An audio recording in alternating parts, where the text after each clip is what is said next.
creo que es más una movida política que jurídica. Estamos No conectados deja con de Eric temblar. Urbina. Él es constitucionalista, al cual le damos la bienvenida aquí en Exitosa. Buenas noches. Katiuska Pedro, buenas noches. Gusto conversar con ustedes. Doctor Urbina, ¿qué tal? Buenas noches. ¿Cuál es su primera lectura que da este planteamiento de cuestión de confianza que ha hecho Aníbal Torres? Mire, a mi juicio y desde el punto de vista académico, creo que es más una movida política que jurídica.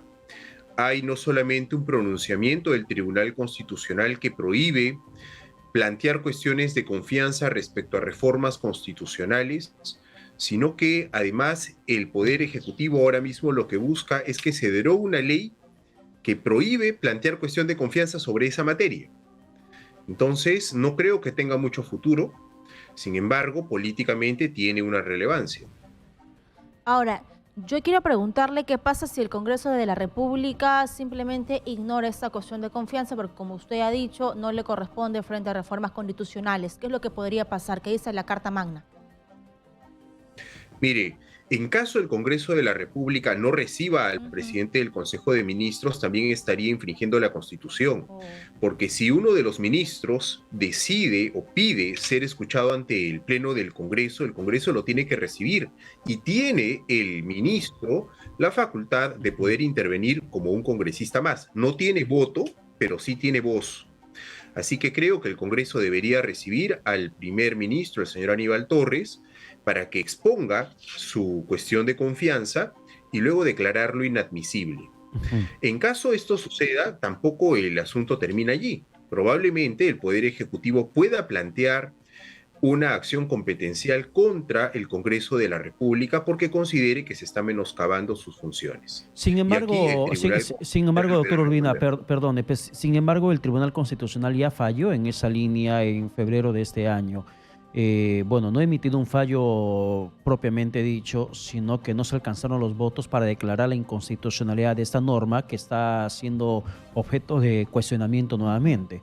Han sido 4 votos a favor de la inconstitucionalidad, no se alcanzaron los 5 que se tiene que lograr y solamente 2 votaron en contra de que se declare inconstitucional esta ley de interpretación de la cuestión de confianza. Si el TC ya falló en esa línea, ¿podría volver a debatir y volver a emitir otra sentencia? Me preguntaba usted específicamente sobre los alcances de la cuestión de confianza y finalmente qué es lo que podría pasar si es que el Poder Ejecutivo vuelve a acudir ante el Tribunal Constitucional. Así es. Mire, es cierto, el Tribunal Constitucional ya se ha pronunciado a partir de 4 votos contra 2, es cierto, pero hay una sentencia al respecto que se tiene que respetar.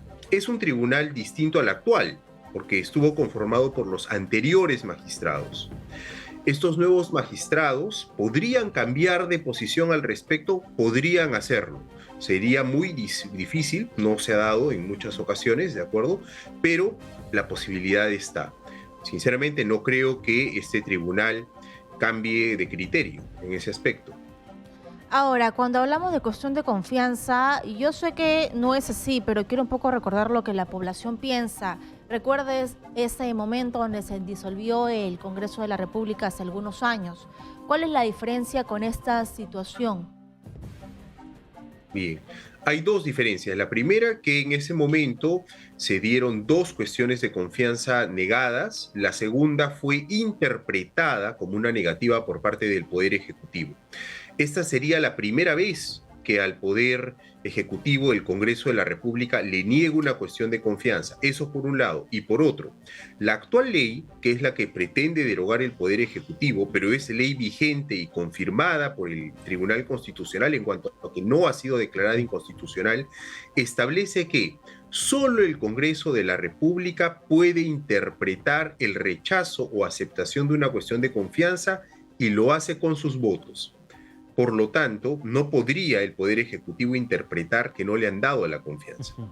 Entonces, si Aníbal Torres va este jueves al Pleno del Congreso de la República, como dice la carta que envió al presidente del Parlamento, participa y plantea la cuestión de confianza, ¿el Congreso qué tiene que hacer en ese momento? De acuerdo a la ley vigente que pone ciertas condiciones a un planteamiento de esta figura.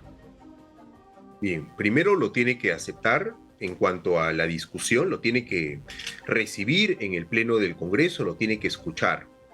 Después de ello, el Congreso, a mi juicio, lo que debe hacer primero es discutir si se admite o no el planteamiento de la cuestión de confianza. No el fondo del asunto, sino la admisión de esta cuestión. Yo creo que no la van a admitir. Hay una posibilidad de que no sea así y que finalmente lo haga. Ya, pero doctor Urbina, a ver, y aquí podría darse un trasfondo simil a lo que pasó el 2019, 30 de septiembre de 2019, cuando Martín Vizcarra interpretó que el Congreso le había denegado la cuestión de confianza. Si el Congreso dice no admitimos a debate la cuestión de confianza, no admitimos a debate el fondo del asunto, ¿esto podría ser tomado como una interpretación de denegatoria de la cuestión de confianza? Jurídicamente no podría ser, y luego existe el impedimento legal. Quien hace esa interpretación ya no es el Ejecutivo como pasó con el presidente Vizcarra. Quien lo hace ahora es el Congreso de la República y solo a través de los votos. Así lo dice la ley vigente confirmada por el Tribunal Constitucional. Así es, esta ley es la 31355 que parece que es el dolor de cabeza del Poder Ejecutivo. Bueno, según la información que manejamos, según lo que han dicho los ministros, lo que están buscando es evitar una censura contra el primer Aníbal Torres Vázquez, y esto es el caballito de batalla, como ellos mencionaban, ¿no? La bala de plata, de repente para disolver el Congreso de la República. ¿Cuál es su opinión? ¿Realmente es válido? Y yo quiero que usted le explique a la población, porque sé que el Congreso no tiene popularidad, no tiene aceptación, la gente está muy molesta con los políticos en el Congreso, pero no entienden lo que puede ocurrir, que no existe equilibrio de poderes. Explíquenos, por favor, con las manzanitas para que la gente pueda comprenderlo en su casa. Mire, cada poder del Estado tiene unas facultades, unas atribuciones que están reguladas en la Constitución y en el reglamento o en la ley orgánica del Poder Ejecutivo. Puede hacer uso de esas facultades dentro del marco de la ley. ¿El Poder Ejecutivo puede plantear cuestiones de confianza? Claro que sí, está en su facultad, pero tiene límites. Sobre reformas constitucionales, como lo quiere hacer ahora, no. Y lo ha dicho primero la ley, luego el propio Tribunal Constitucional. Entonces ahí hay un límite claro que no va a poder ser superado en ámbitos jurídicos. Bien, y si es que lo hace, no solamente se estaría faltando a la propia ley, sino incluso a un fallo del Tribunal Constitucional. Por otro lado, si es que el Poder Ejecutivo no está de acuerdo con esta decisión que tome el Congreso, tiene caminos para que pueda acceder a otros fueros, como es el del Tribunal Constitucional. Creo que hay que respetar la institucionalidad y la constitucionalidad, y los caminos están. Ya. Podrá el Ejecutivo accionar. Ya, pero desde el Ejecutivo señalan que hay una dictadura congresal, que el gobierno se encuentra sumiso, sometido a la voluntad del Parlamento. Eso es lo que asevera desde el gobierno constantemente. Sin embargo, entendemos que además la oposición del gobierno a esta ley de interpretación de la cuestión de confianza básicamente se ciñe al que no aceptan el hecho de que la ley prohíbe que la cuestión de confianza trate sobre temas de reforma constitucionales, porque el gobierno considera que esto rompe el equilibrio de poderes. En buen cristiano, el gobierno te dice: si no te puedo plantear cuestión de confianza porque quiero que se haga una nueva constitución, se está rompiendo el equilibrio de poderes. ¿Esto realmente es así como lo plantea directamente el Ejecutivo? No, de ninguna manera. Y en ello acudo incluso a la legislación constitucional internacional. Mire, la reforma constitucional, que es el camino para poder llegar a una nueva asamblea constituyente, parte siempre del Congreso de la República, siempre. Hoy por hoy no puede haber una dictadura congresal o parlamentaria, porque vea usted, hasta ahora al Poder Ejecutivo, se le ha dado la confianza en todos sus gabinetes. A ninguno le han dicho que no. Como uno de los elementos a analizar, pero hay otros más. Entonces, no podríamos decir que hay una dictadura del Congreso. Sin embargo, lo que ellos dicen, lo dicen los ministros, lo dice el premier, lo ha dicho el presidente Pedro Castillo en su defensa, es que ellos tienen proyectos de leyes como la masificación del gas, proyectos frente a la seguridad ciudadana y que no han sido debatidos en el Congreso de la República. Uno de estos proyectos podría sí ser utilizado para plantear cuestión de confianza porque sí va con la política de gobierno. Sí, claro que sí. Si es que son parte de la política del gobierno, no se trata de reformas constitucionales, el presidente del Consejo de Ministros o el ministro de la cartera puede plantear cuestión de confianza sin ningún problema. ¿Y por qué no se han ido por esa vía? A mi juicio, porque hay acá un motivo político más que jurídico.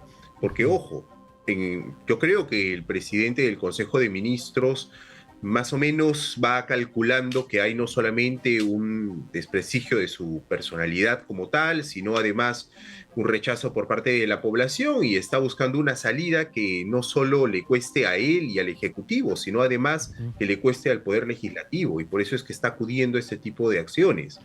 Pero si es que realmente le interesara promover estas políticas de Estado, puede mandar a cualquiera de sus ministros y con ello no se produciría una crisis total del gabinete. El Poder Legislativo tendría que responderle a la población porque le dice que no a los proyectos que han planteado. Por ejemplo, para citar un proyecto que hemos mencionado en el bloque anterior, el proyecto de ley 01326 que se planteó el 2021 y que llegó al Congreso en febrero de este año, 17 de febrero. Ley que establece restricciones en el uso de motocicleta en zonas urbanas con alto riesgo de victimización delictiva. Entiendo que esta norma se enmarca dentro de las políticas generales de gobierno frente a la delincuencia. Si el gobierno quisiera plantear cuestión de confianza por esta ley, ¿el Congreso sí tendría que admitir el debate? Claro que sí.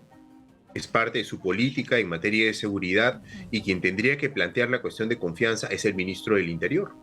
Y no lo hace. De manera directa. Nos ha quedado clarísimo que es el ajedrez político y que están viendo por dónde pueden tener algún tipo de repercusión política y sabemos cuál es la intención, ¿no? La bala de plata ya está, entonces, pues. O la interpretación que tendrían que darle, porque hay restricciones de la misma ley vigente. Gracias, doctor Urbina, por la comunicación. A ustedes, buenas noches. Encantados.